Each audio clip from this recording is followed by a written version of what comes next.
I try to tell you to do. You should have been y'all.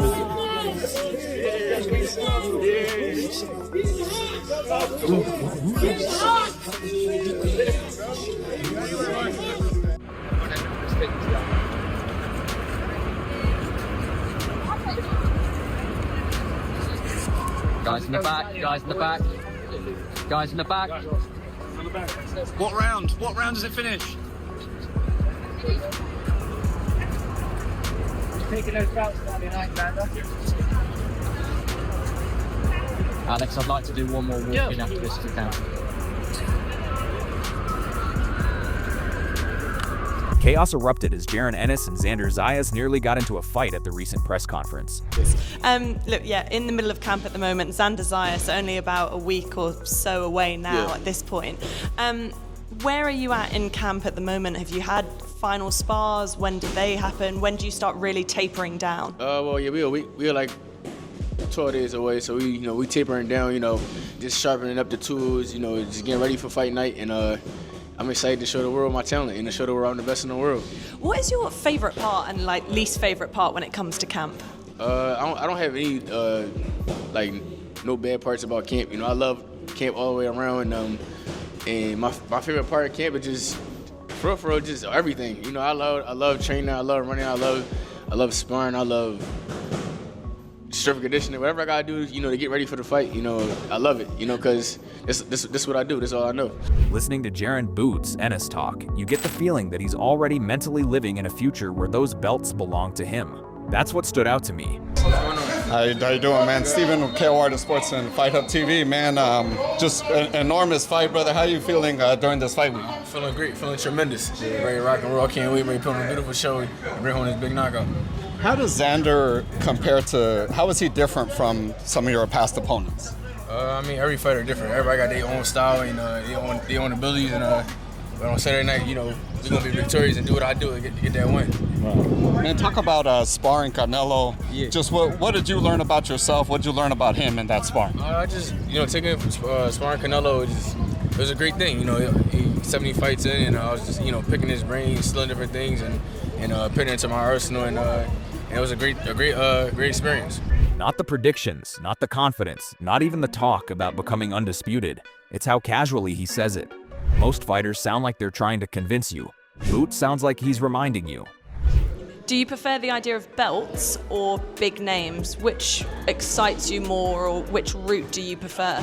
Right now it's the belts. Right now it's the belts because it's only my second fight at 154, so I need them belts. So once I get these two belts, it'd be big names or whoever else got the belts. But my goal is to be undisputed. So yeah.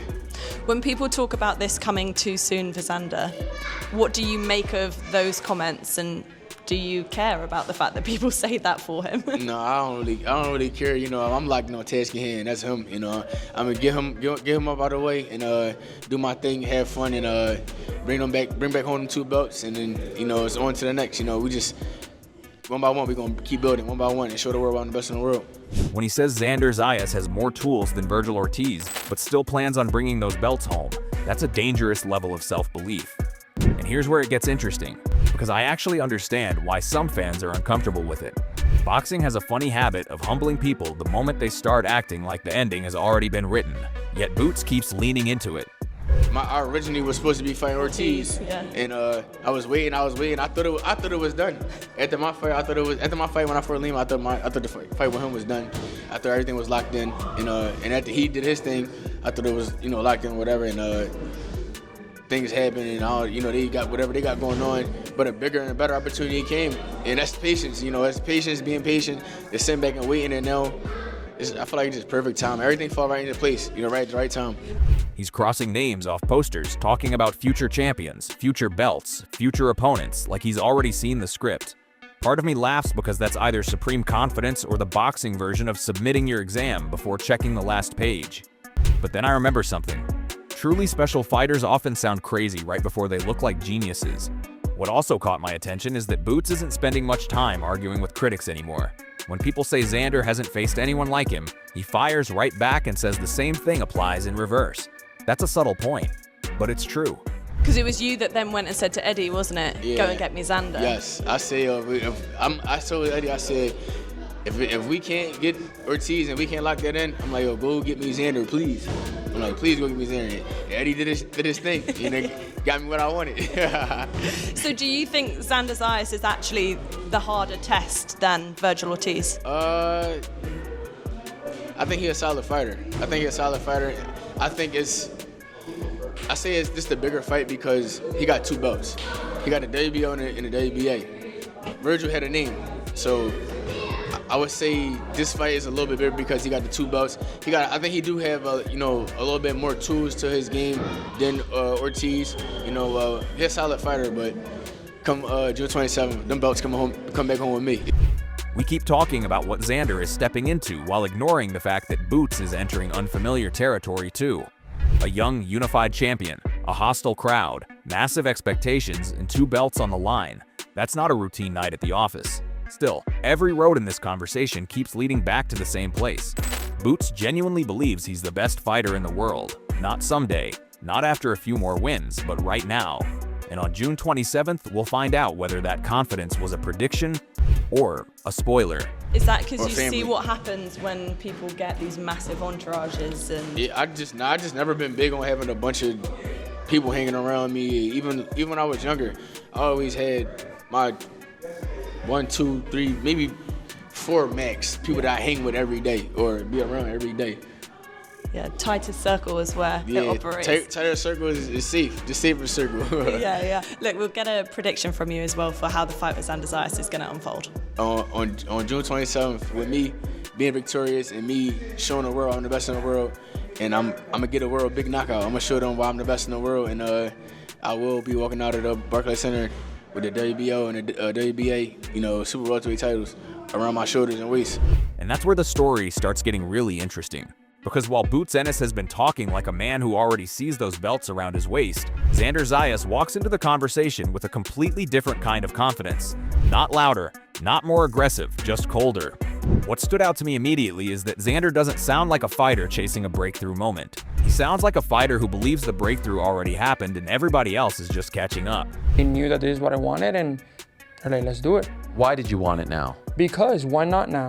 I feel like everybody's so afraid to put in their record on the line or to put their belts on the line. I'm considered the best. Like, I want to consider myself the best in the sport. I gotta fight the best. I gotta beat the best, and to do that is the way to do it. So, Boots Ennis is one of the biggest names in the division right now. So why not now? When he explained that he personally pushed for the Boots fight after the Virgil Ortiz matchup fell apart, I almost laughed because that completely destroys the narrative that somebody dragged him into deep water before he was ready. No, this guy saw the opportunity and sprinted toward it. That's a different mentality. And then he starts talking about being considered one of the best in the sport. And suddenly you realize both fighters are saying the exact same thing from opposite sides of the table. Boots thinks he's the future king of the division. Xander thinks the kingdom is already occupied. That's why this fight feels bigger every week. I also found it hilarious how casually he brushed off the idea that he's only 23. Most prospects treat age like a shield. Not at all. Money is not. It's never been the problem. I've never had an issue with money. Thankfully, I have my parents that I've always, since before I started making money, that have taken care of me and that have helped me through it all. And I don't feel like at this point in my life, money is an issue. Like I'm not gonna sell what I represent and what I believe for an extra 50,000 or an extra 150. That's not who I am. Xander treats it like a typo. He doesn't want patience. He doesn't want protection. He wants the hardest assignment available. At the same time, there was something else that caught my attention. While a lot of fighters get distracted by fame, sponsorships, appearances, and everything that comes with success, Xander kept circling back to discipline. The man is talking about turning down money, skipping opportunities, and staying locked in on the mission while half the sport is busy posting motivational quotes about being focused. That's a subtle difference. One is talking about focus, the other is living it. And that's why this matchup keeps getting harder to predict. Boots believes he's about to take over the division. Xander believes he's about to defend his throne. Neither guy sounds uncertain. Neither guy sounds intimidated.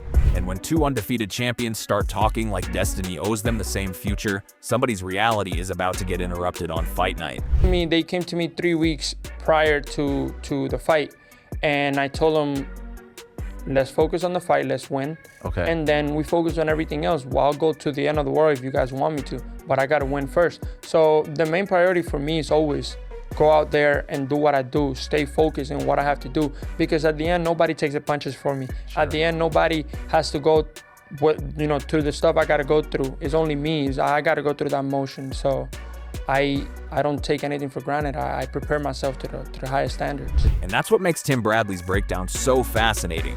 Because while Xander Zayas spent the entire week projecting confidence, discipline, and the mindset of a champion who believes he's exactly where he's supposed to be, Bradley sounds like a man who watched all the film and came away with one conclusion: confidence and preparation might not be enough this time. What caught my attention wasn't even that he's picking Boots Ennis. Plenty of people are picking Boots. It's the way he's picking him. Bradley isn't talking about belts, hype, rankings, or social media narratives. He's talking about problems, the kind of problems that don't show up until the first bell rings. He keeps coming back to the same theme: unpredictability. And honestly, that's where this fight gets scary. Xander is one of the most technically polished young champions in boxing. He's disciplined, composed, responsible defensively, and rarely gives away free opportunities. Against most fighters, that's a nightmare. Against Boots, Bradley seems to think those strengths might not be enough. But with Boots Ennis, it's hard to prepare for him because he's so instinctive and so creative with his offense. And it doesn't matter what position Boots is in. He can be lefty, righty, he can switch, throw a punch from any angle, right? Off one foot if he needed to. Like, go back and watch that, I think it's Lima's fight. Yeah, go back and watch that fight. Boots got hit in the process and still was able to land that uppercut or that big shot that hurt Lima's. Yeah, that hurt Lima, yes. Because Boots doesn't always operate inside the rules opponents expect. One second he's orthodox, the next he's southpaw, then he's firing combinations from angles that look completely wrong until they're landing clean. That's the part Bradley can't stop talking about. And I get it.